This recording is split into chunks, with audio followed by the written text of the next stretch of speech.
Hindi cinema जगत की एक ऐसी अभिनेत्री जिसने फिल्मों में अभिनेत्रियों की छवि को बदला।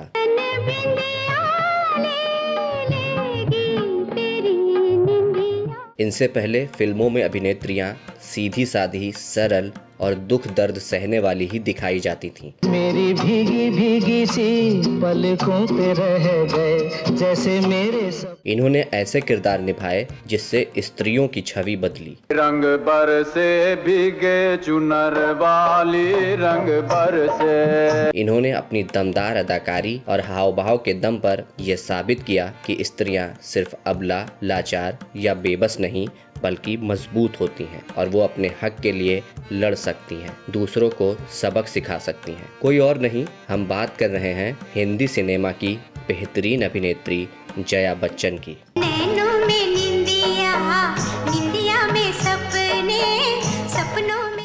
नमस्कार, आदाब, आप सभी का स्वागत है बॉलीवुड सिने बायोग्राफी के इस एपिसोड में।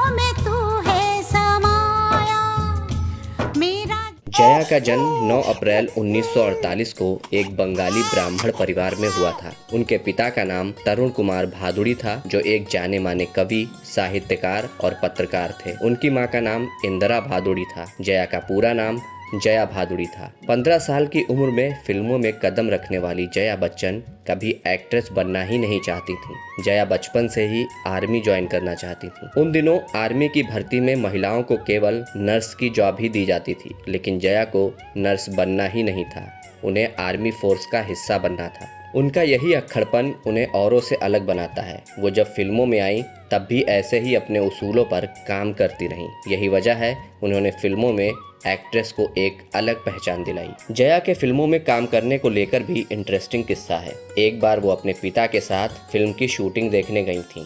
इसी दौरान फिल्म मेकर सत्यजीत रे को अपनी फिल्म महानगर के लिए एक 14-15 साल की लड़की की तलाश थी। तभी उनकी नज़र जया पर पड़ी और उन्होंने जया को फिल्म में कास्ट कर लिया। इस तरह 1963 में रिलीज हुई फिल्म महानगर से जया ने अपने सिने कैरियर की शुरुआत की। सत्यजीत रे से प्रभावित होकर जया ने film and television institute of India यानी FTII ज्वाइन कर लिया। यहाँ से वो गोल्ड मेडल के साथ पास आउट हुई। जया का कोर्स अभी खत्म नहीं हुआ था कि film maker Rishikesh Mukherjee FTII पहुँच गए और उन्होंने जया से फिल्म में काम करने की अपील की। कोर्स पूरा होने के बाद उन्होंने बतौर लीड एक्ट्रेस अपनी पहली फिल्म गुड्डी में काम किया। इस फिल्म में उन्होंने धर्मेंद्र के साथ काम किया। साल 1971 में उनकी फिल्म उपहार आई, जिसके लिए उन्हें बेस्ट एक्ट्रेस का अवार्ड दिया गया। साल 1972 में उन्होंने एक साथ 11 फिल्मों में काम किया, जिसमें पिया का घर, परिचय, कोशिश और शोर जैसी फिल्में शामिल थीं। जया ने ऐसे किरदार निभाए जिसके द्वारा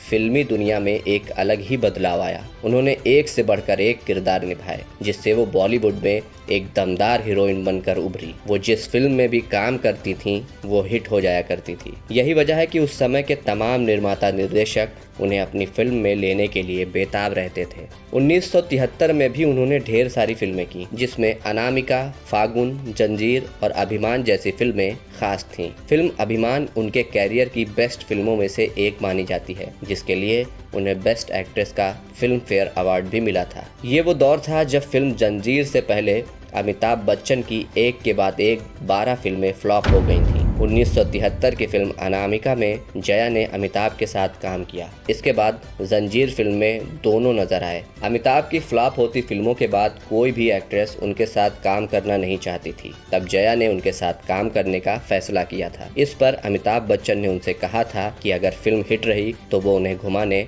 लंदन लेके जाएंगे।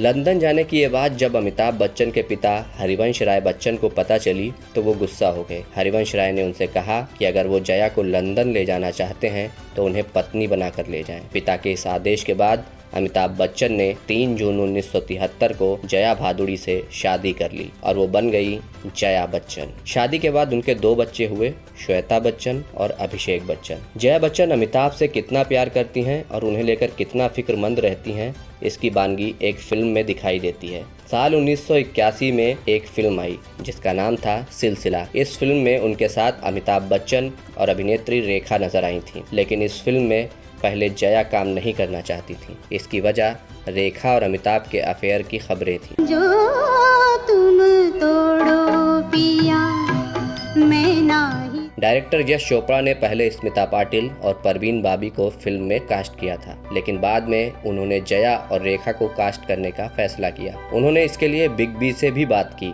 इस पर उन्होंने यश चोपड़ा से कहा कि वो ही दोनों को फिल्म में काम करने के लिए राजी कर लें, उन्हें कोई आपत्ति नहीं है। जब यश ने फिल्म का क्लाइमैक्स बताया कि लास्ट में अमित मल्होत्रा यानी अमिताभ बच्चन चांदनी यानी रेखा के साथ अपना एक्स्ट्रा मैरिटल अफेयर खत्म करके अपनी पत्नी शोभा मल्होत्रा यानी जया बच्चन के पास लौटते हैं, तो इतना सुनते ही जया ने फिल्म में काम करने के लिए हामी भर दी थी। अमित मेरे पति हैं, मेरा धर्म है, वो मेरा प्यार है और प्यार मेरी किस्मत बन चुका है।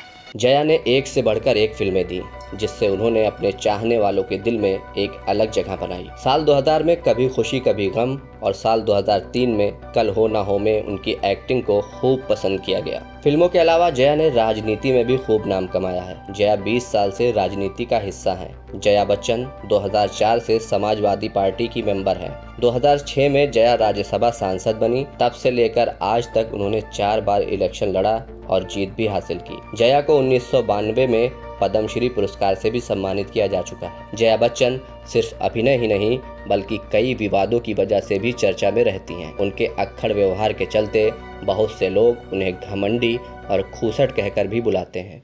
What is going on? What is going on?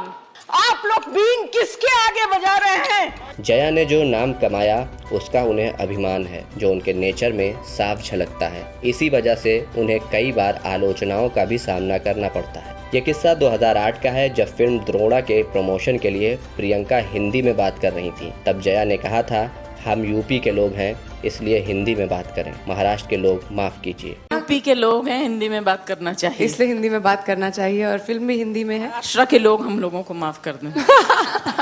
Raj Thackeray ने उनके बयान की आलोचना करते हुए कहा कि अगर वो माफी नहीं मांगेंगी तो बच्चन की सभी फिल्मों को बैन कर दिया जाएगा। महाराष्ट्र हा अपमान सहन करणार नाही, मी हा अपमान सहन करणार नाही आणि याच्यापुढे यांचे चित्रपट जोपर्यंत माफी मागत नाही तोपर्यंत चित्रपट इथे रिलीज होणार नाही। जया ने माफी नहीं मांगी तो अमिताभ की फिल्म द लास्ट लेयर की रिलीज के बाद थिएटर में तोड़फोड़ की जाने लगी। आखिरकार अमिताभ बच्चन ने जया के बदले माफी मांगी थी। इन सब के अलावा जया पब्लिक प्लेस पर कई बार गुस्से में नजर आई, कभी बिना इजाजत फोटो खींचने तो कभी ऐश्वर्या का नाम आने पर। यहाँ तक संसद में भी वो अपने साथी सांसदों, यहाँ तक हाउस के सभापति पर भी कई बार गुस्सा होती देखी गई। इसे ईगो कहिए या उनका आत्मसम्मान, लेकिन जया बच्चन ने जो कमाया है वो उनके हाव भाव में झलकता है। उन्हें कोई चीज अच्छी लगे या बुरी, वो फौरन उस बात को बोल देती हैं। जया बच्चन एक ऐसी अभिनेत्री हैं जिन्हें उनके दमदार अभिनय, बेबाक आवाज और फिल्मों में महिलाओं की स्थिति बदलने वाली महिला के रूप। दोस्तों, आप जया बच्चन के बारे में क्या सोचते हैं? क्या उनका ये व्यवहार उचित है या फिर आप इसे घमंड का नाम देते हैं? बॉलीवुड सिने बायोग्राफी की पूरी टीम इस दिग्गज अभिनेत्री के लंबे आयु की कामना करती है। मिलते हैं फिर किसी फिल्मी सितारे के जीवन को लेकर। तब तक के लिए मुझे इजाजत दीजिए। आप सब अपना बहुत ख्याल रखें। धन्यवाद।